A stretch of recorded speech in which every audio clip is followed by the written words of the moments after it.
एक बार नीलेश भाई के पास चलते हैं और जानते हैं कि और यहाँ से मार्केट किस तरीके से बिहेव कर सकता है, क्योंकि मार्केट में अब इस समय थोड़े से पंख लगे, खासतौर से मिड कैप्स में। नीलेश भाई, पिछला 1 महीना 2 महीना ब्रॉडर मार्केट के लिए काफ़ी ख़राब रहा, और मुझे बार बार जब भी मैं बात करता हूँ मुझे वो आपका वो कर्व याद आता है जो आपने मार्केट के लिए कहा था कि कर्व ऐसे होना चाहिए, वो ऐसे हो गया था। तो अब पिछले 2 महीने में क्लियरली उसमें बहुत ब्रूटल सेल ऑफ आया। क्या इस बजट के बाद वो सेल ऑफ वापस रिज्यूम होगा, या अब वो जो जितने एक्सेसेस निकलने थे वो निकल चुके हैं? तो अनुज भाई, मुझे लगता है कि इस बजट में अगर हम फॉरेन निवेशकों को विश्वास दिला पाए कि हमारी ग्रोथ बाकी देशों के सामने अच्छी रहेगी, कंसिस्टेंट रहेगी, और उसका बेनिफिट कॉर्पोरेट अर्निंग्स में दिखेगा, तो होपफुली उन्होंने जो बेचा है उसके ऊपर वो शायद सोचेंगे। आज की तारीख में अनुज भाई, हम देख रहे हैं जो बिकवाली भारत में हो रही है वो actually emerging market as an asset class में हो रही है। यूएस मार्केट ने इतना अच्छा किया है पिछले 15 सालों में कि लोग इमर्जिंग मार्केट बेच बेच के यूएस में जा रहे हैं। प्रेसिडेंट ट्रंप के आने की वजह से भी थोड़ा उस ट्रेंड को बढ़ावा मिला है। तो हमें इमर्जिंग मार्केट से अलग होना है, लोगों को ये कन्विंस करना है कि भाई बाकी इमर्जिंग मार्केट एक तरफ और भारत एक तरफ। अब इस चीज को एस्टैब्लिश करने में थोड़ा समय जरूर लगेगा, बट बजट और क्रेडिट पॉलिसी ये दोनों से हम इस चीज को बढ़ावा दे पाएंगे। मार्केट मेरे हिसाब से धीरे धीरे बॉटम आउट हो जाएगा अगर बजट और क्रेडिट पॉलिसी ग्रोथ ओरिएंटेड रही तो। अच्छी बात आपने कही। और नीलेश जी और सौरभ, क्योंकि आप दोनों सेल साइड पर रहे हैं और काफ़ी एफआईएस के साथ आपका एक समय था जिसमें काफ़ी इंटरेक्शन होता था, क्या तंग कर रहा है एफआईएस को? मैं दोनों से आपसे व्यू जानना चाहूँगा। नीलेश, पहले आप बता दीजिए क्या एफआईएस को तंग कर रहा है और क्या बदल सकता है? तो जो तीन रीजंस जो मेरे ध्यान में आती है, पहली बात तो ये है कि जैसे नीलेश ने बताया कि जो एक होम मार्केट ज़्यादा अच्छी कर रही है, खास करके पिछले 1 साल में। तो अगर होम मार्केट ही अगर अच्छी कर रही है तो आपको देश के बाहर कहाँ जाना है? मतलब यही बात होगी कि आप इंडियन इन्वेस्टर और इंडिया मार्केट इतनी अच्छी करें तो आपको जाके नाइजीरिया में क्यों इन्वेस्ट करना है? बिल्कुल। मतलब उस तरह का जो अगर सिंप्लीफाई बिल्कुल ठीक बात है। दूसरी बात यह है कि वैल्यूएशन, मतलब जो हिस्टोरिकल एवरेज जो था उसके कंपैरिजन में हम प्रीमियम पे चल रहे थे। जो पिछले 3-4 महीने के करेक्शन है उसमें वो प्रीमियम चला गया है, तो हम अभी थोड़ा बहुत हिस्टोरिकल एवरेजेस के लाइन में है। तीसरी बात, जो कई इंस्टीट्यूशनल इन्वेस्टर्स का ऐसा मानना है, और मैं टैक्स एक्सपर्ट नहीं हूँ लेकिन ऐसा वो उनका कहना है कि बड़ी मार्केट्स में एज अ फॉरेनर आपको टैक्स नहीं देना पड़ता है। और इंडिया एक बड़ी मार्केट है, या शायद एक बहुत यूनिक मार्केट है जहाँ पे शायद आपको एक फॉरेनर की हैसियत से आपको टैक्स देना पड़ता है। मेरे हिसाब से वो अभी तक इतनी बड़ी प्रॉब्लम नहीं थी जब तक आपका ग्रोथ सुपीरियर था, आपके वैल्यूएशंस अट्रैक्टिव थे और रिटर्न्स आ रहे थे मार्केट में। जैसे ही आपकी ग्रोथ थोड़ी नॉर्मलाइज हो रही है, वैल्यूएशंस रिलेटिवली हायर है, और अगर रिटर्न्स नहीं आ रहे तो ये जो सारी बाकी की जो चीज़ें हैं वो एक इरिटेंट बन के आ जाती है, और ये एक वजह बन जाती है उनके लिए कि हम इसलिए निवेश नहीं करना चाहते या इसलिए हम लोग बेच रहे हैं। तो ये आई थिंक मेरे हिसाब से ये तीनों रीजंस है जो कभी भी इंटरेक्शंस होता है तो ये तीनों रीजंस उभर के आते हैं। सौरभ, आप कुछ ऐड करना चाहेंगे, या फिर क्या बदले तो एफआईएस वापस आए भारत में? I think to be fair, सिर्फ एफआईआई को नहीं, डोमेस्टिक निवेशक को भी सावधानी बरतनी चाहिए। अगर देखें जिस प्रकार का अर्निंग स्लो डाउन दिखा है लास्ट 5 क्वार्टर में, राइट, ये सबसे तगड़ा अर्निंग स्लो डाउन है मेरे करियर का। अगर हम लीमन ब्रदर्स, ग्रेट जीएफसी को और कोविड को एक्सक्लूड कर दें, मेरी ज़िंदगी में मैंने कभी देखा नहीं कि 30% ईपीएस ग्रोथ निफ्टी का 5% बन जाता है 5 क्वार्टर में। तो ये तगड़ा स्लो डाउन है अर्निंग्स में। मेरे ख्याल से उतने फटाफट ही अर्निंग स्लो डाउन जाएगा नहीं, और उसके कॉन्टेक्स्ट में उसको मद्देनज़र रखते हुए, इस अर्निंग स्लो डाउन को, economic slow down, earning slow down दोनों को मद्देनज़र रखते हुए, तो वैल्यूएशन है इंडिया में अनसस्टेनेबल है। तो जब तक मार्केट और सस्ता नहीं हो जाता, वो विदेशी निवेशक हो या डोमेस्टिक निवेशक हो, सबको सावधानी बरतनी चाहिए। गुरमीत, आप कुछ ऐड करना चाहेंगे इसमें? क्योंकि सबसे बड़ी दुखती रग मार्केट की यही रही है, रोज मतलब कि कई बार हम कहते हैं ना और कितना ही बेचेंगे, तो एक बार किसी ने मुझे भेज दिया था कि ये चैलेंज नहीं है, ये मतलब जनरली पूछ रहे थे, क्योंकि हमने जब बोला ना कितना और बेच सकते हैं, वो और 7,000 करोड़ अगले दिन बेच देते हैं। वो किश्त बन गई थी एक रोज की। अनुज, एक थोड़ा सा एरोगेंस भी था, हम बीच में बोलने लगे थे हमें ज़रूरत हमें ज़रूरत नहीं है। हाँ। और आप देखिए 5,000 करोड़ का ऐसे सिस्टमेटिक विड्रॉल प्लान लग गया है। हाँ वही तो 5,000 करोड़ का एक फिक्स कोटा लेके आते हैं कि इतना ही बेचना है। तो जो नीलेश ने बात बोली, post tax post dollar return Nifty का 10 ईयर यूएस बॉन्ड से ज़्यादा फर्क नहीं है बॉन्ड से। हाँ, तो यूएस का 10 ईयर बॉन्ड 5% यील्ड देगा, मार्क टू मार्केट गेन देगा थोड़ा बहुत, तो आप 7-8% डॉलर टर्म में एक इजी ट्रेड बना सकते हैं अभी इस लेवल पे। 4.5% का यील्ड है और आपका भी जो post tax post dollar return है, तो हमने वो 10 को 12.5 करके, मुझे लगता है हम कई बार ना पेनी वाइज पाउंड फुलिश हो जाते हैं। बिल्कुल। फॉरेक्स रिजर्व पे प्रेशर आ रहा है, रिस्क कैपिटल जा रहा है, और हम पंजाबी में बोलते हैं मन नीवा मत ऊंची। हम थोड़ा सा ह्यूमिलिटी रखनी चाहिए, फॉरेन कैपिटल चाहिए हमें, हमारी डिपेंडेंस कम हुई है, ये अच्छी बात है। ये बोलना कि हमें ज़रूरत ही नहीं है, हम इमर्जिंग मार्केट है, हमें तो रिस्क कैपिटल को इज्जत देनी चाहिए। बट मैं सौरभ की बात से एग्री करता हूँ, स्लो डाउन है और ग्रोथ को रिवाइव करना चाहिए। अगर 8% ग्रोथ इंडिया अचीव नहीं कर रहा है तो हम अंडर अचीवर हैं। इतने पोटेंशियल के साथ अगर हम 8% ग्रोथ नहीं करेंगे और 11-12% नॉमिनल नहीं करेंगे, तो वो बाकी सब स्लोगन्स हैं कि हम विकसित बनेंगे या ये बनेंगे। तो मुझे लगता है ग्रोथ फोकस होना चाहिए, और ये रेटिंग एजेंसीज को प्लीज़ करने का जो हम कोशिश कर रहे हैं 10-15 साल से, उन्होंने नहीं प्लीज़ होना।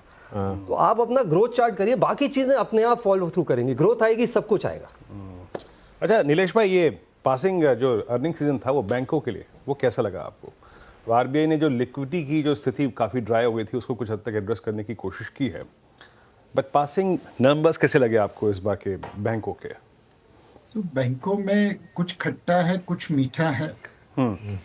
जो मीठा है वो ये है कि उनके मार्जिन उतने करेक्ट नहीं हुए जितनी लोगों की अंदेशा था, एंड अब लिक्विडिटी इंप्रूव हो रही है, तो जाहिर है जो डिपॉजिट और क्रेडिट ग्रोथ एकदम लो डबल डिजिट में है, वो थोड़ा वहां से इंप्रूव हो जाएगा।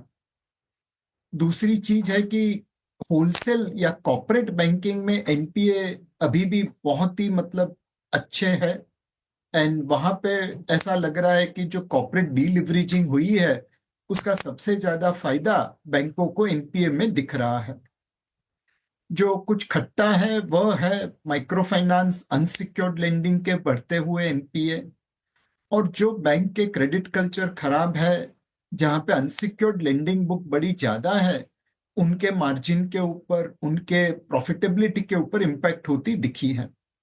बट अल्टीमेटली सारी चीजें वैल्यूएशन में आती है। तो कुछ बैंक है जो पिछले 3 या 5 सालों से वैल्यूएशन में डी रेट होते हुए ऐसे लेवल पे पहुंचे जहां पे निवेश करने के लिए योग्य बनते हैं। तो overall banking and financial services में ऐसा लगता है कि निवेश करने का समय आ गया है, वैल्यूएशन आपकी फेवर में है, और आप बॉटम अप जिस कंपनीज में अनसिक्योर्ड लेंडिंग की रिस्क कम है वहां पे देख सकते हैं। जब एनबीएफसी का नाम आता है ना अनुज, तो गुरमीत ने मेरे को एक बार मैसेज फॉरवर्ड किया था, बड़ा इंटरेस्टिंग। पत्नी का मैसेज आया ना, फोन आया ना, बजाज फाइनेंस का फोन जरूर आता है सबसे पहले, है ना। ये B2 पे आपका टेक क्या है इस वक्त? मैंने बोला था कि सुबह अलार्म की तरह 7 बजे फोन करिए, फोन जरूर आएगा सबसे पहले। नहीं, मुझे भी आता है बजाज फाइनेंस का फोन, उस बार गुरमीत याद आते हैं उस वक्त। तो कोई याद करे ना करे, वो लोग जरूर याद करते हैं। और मुझे अनुज किसी इंटरेस्टिंग पॉइंट मुझे किसी ने बोला था कि कुछ हद तक शायद इंटेंशनल भी था थोड़ा ना, ये जो ओवर हीटिंग थी, बहुत सारा पैसा, जो आपने लेवरेज की बात करी सुशील जी से, बहुत सारा personal loan, unsecured loan stock market की तरफ भी डाइवर्ट हो रहा था। एफएनओ में भी लॉसेज हुए हैं। तो कुछ रेगुलेटर मुझे लगता है कॉन्शियसली भी स्लो कर रहा था अनसिक्योर्ड लेंडिंग को, बट मुझे लगता है वो कई बार माइक्रो मैनेजमेंट में आप दोनों तरफ एक्सेस हो जाता है। जो उम्र के जिस पड़ाव में हम हैं, आई डोंट थिंक 7 बजे आप दोनों में से किसी का भी फोन सुनना चाहते हैं। खैर एनीवे, थोड़ा सा आगे बढ़ते हैं, मार्केट का एक बार रुक करते हैं। और थोड़ा सा हंसी मजाक इसलिए कर रहे हैं हम क्योंकि बाजार रिंग उतरने वाला है अनुज, है ना। बिल्कुल, और देखिए बिल्कुल 6 मिनट बचे हैं और वित्त मंत्री निर्मला सीतारमण आएंगी और बजट पेश करेंगी। वैसे एक चीज़ है, बाजार थोड़े कॉन्फिडेंस के साथ जा रहा है। पहले मतलब यही बाजार पिछले मंडे को क्या था और अब क्या है, मंडे को हम 22,800 पर थे निफ्टी पर, अब हम 23,600 पर हैं। तो करीब करीब 800 पॉइंट की अब हमने रैली देखी है वहाँ से। और मिड कैप देखिए क्या एकदम जो कंप्लीट कोलैप्स हो चुका था मिड कैप इंडेक्स, वहाँ पर एक अच्छे मूव्स आ रहे हैं। शरद जी, काफ़ी बातें हो रही हैं कि क्या कुछ एक्साइज टिंकरिंग होगी पेट्रोल डीजल को लेकर, क्या वहाँ पर भी थोड़े से चेंजेस आ सकते हैं? क्योंकि जब क्रूड ने बढ़ना शुरू किया था तब एक एक्सपेक्टेशन थी कि जो उससे पहले एक्साइज बढ़ाई गई थी वो शायद एट सम स्टेज कट की जाएंगी, क्योंकि कभी लोअर क्रूड का फ़ायदा तो मिला ही नहीं एक आम इंसान को। लेकिन उसके बाद जब प्राइसेस बढ़ने लगे तो महंगा तेल फिर भी खरीदना पड़ा। कुछ उसमें स्कोप है क्या? बिल्कुल स्कोप है अनुज, क्योंकि जिस तरीके से कैस्केडिंग इफेक्ट होता है फ्यूल प्राइसेस का ओवरऑल इन्फ्लेशन पर, और आपको पता है कंजम्पशन नीचे जाने का मेन रीजन या टॉप रीजन में से एक रीजन इन्फ्लेशन है कि लोगों को हाथ में बच नहीं रहा तो वो और सामान नहीं खरीद पा रहे हैं, उनकी बचत नहीं हो पा रही है। तो सरकार के पास मौका है, बिल्कुल एक्साइज टिंकरिंग ओवर ड्यू है, होनी चाहिए। अगर फ्यूल प्राइसेस, अब क्रूड हम देख रहे हैं कि $80 से नीचे अक्सर रहता है, कभी कभार होता है 80 से ऊपर जाता है, और ओएमसीज का प्रॉफिट भी अच्छा रहा है, ओएमसीज की परफॉर्मेंस इतनी बुरी नहीं रही है। तो मुझे लग रहा है सरकार को करना चाहिए। सरकार के ऊपर प्रेशर भी है, इसको जीएसटी में लाने का भी प्रेशर है, पर कम से कम जब तक जीएसटी में नहीं आता तो आप एक्साइज टिंकरिंग बिल्कुल करी जा सकती है, और अनाउंसमेंट आएगी तो बहुत स्वागत करने योग्य होगी। और इन्फ्लेशन के लिए लोग पूछते हैं कि भाई बजट में क्या किया जा सकता है, तो उन कदमों में से एक कदम ये हो सकता है कि आप एक्साइज को कम कर दें और पेट्रोल डीजल में थोड़ी राहत दें, तो ओवरऑल इन्फ्लेशन पे इससे फर्क पड़ेगा। अनुज, बिल्कुल इसमें गुंजाइश है, क्योंकि जीएसटी तो हम जानते हैं जीएसटी काउंसिल के अंतर्गत है, यहां पर एक पॉलिसी अनाउंसमेंट जीएसटी पे तो सुनाई दे सकती है, पर जीएसटी आप कहें महंगा सस्ता कुछ हुआ वो यहां पर उम्मीद नहीं होती है। एक्साइज टिंकरिंग बिल्कुल मैं उम्मीद करता हूं और उम्मीद करके बैठा भी हूं, और लोग जनरल आम आदमी भी उम्मीद करके बैठा। और अभी मैं नीचे आपके टैग लाइन पढ़ रहा था कि आम आदमी का बजट होगा, तो आम आदमी के लिए मुझे लगता है पेट्रोल डीजल से अच्छी और कोई राहत नहीं होगी अगर इन्फ्लेशन को हिट करना है तो। बिल्कुल, ये मोदी साहब खुद कह रहे हैं, हम नहीं कह रहे हैं कि आम आदमी का बजट होगा, और बजट गरीब और किसानों की उम्मीदों का बजट होगा, ये प्रधानमंत्री मोदी जी कह रहे हैं। नीलेश भाई, पिछले बजट में एक चीज़ जो आई थी, जो मैं अज्यूम कर रहा हूँ वो आपको थोड़ी सी गलत लगी होगी, वो जो इंपोर्ट ड्यूटी कम की गई थी गोल्ड के ऊपर, क्योंकि आपका तो खैर एक हमेशा से व्यू रहा है कि हम क्यों गोल्ड इतना इंपोर्ट करते हैं। थोड़ी चर्चा चल रही है कि इस बजट में वापस उसको बढ़ा दिया जाएगा। अगर ऐसा हुआ तो आप कैसे देखेंगे उसे? गोल्ड एक ऐसा सब्जेक्ट है जहां पे अगर इंपोर्ट ड्यूटी बढ़ाते हैं तो आप गोल्ड स्मगलिंग को बढ़ावा देते हैं, और उसके दूसरे कंसर्न से सिक्योरिटी पॉइंट ऑफ व्यू से गोल्ड इंपोर्ट ड्यूटी कम करते हैं तो लोगों को सोने में निवेश करना और अच्छा लगता है।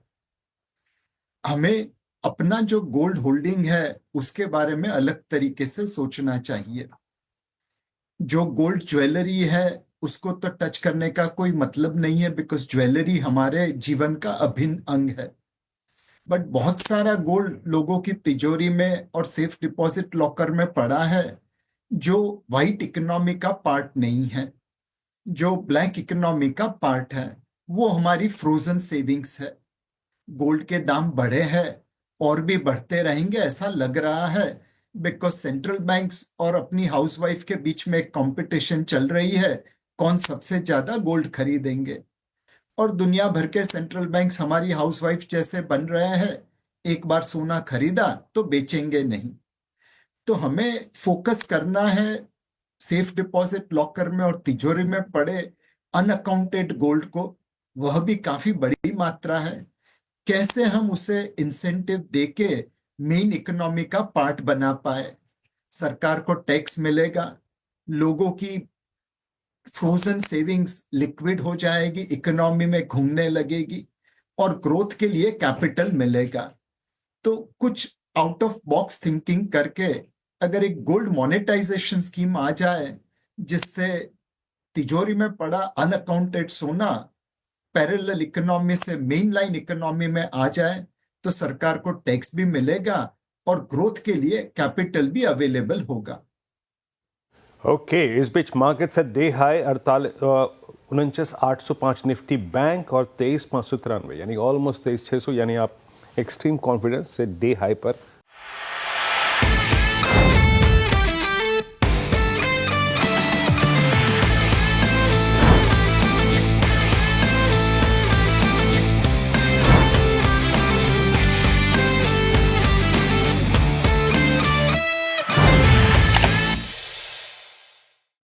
बता दें कि मनी कंट्रोल पर दिए गए विचार एक्सपर्ट्स के अपने निजी विचार होते हैं। वेबसाइट या मैनेजमेंट इसके लिए उत्तरदायी नहीं है। यूजर्स को मनी कंट्रोल की सलाह है कि कोई भी निवेश निर्णय लेने से पहले सर्टिफाइड एक्सपर्ट की सलाह लें।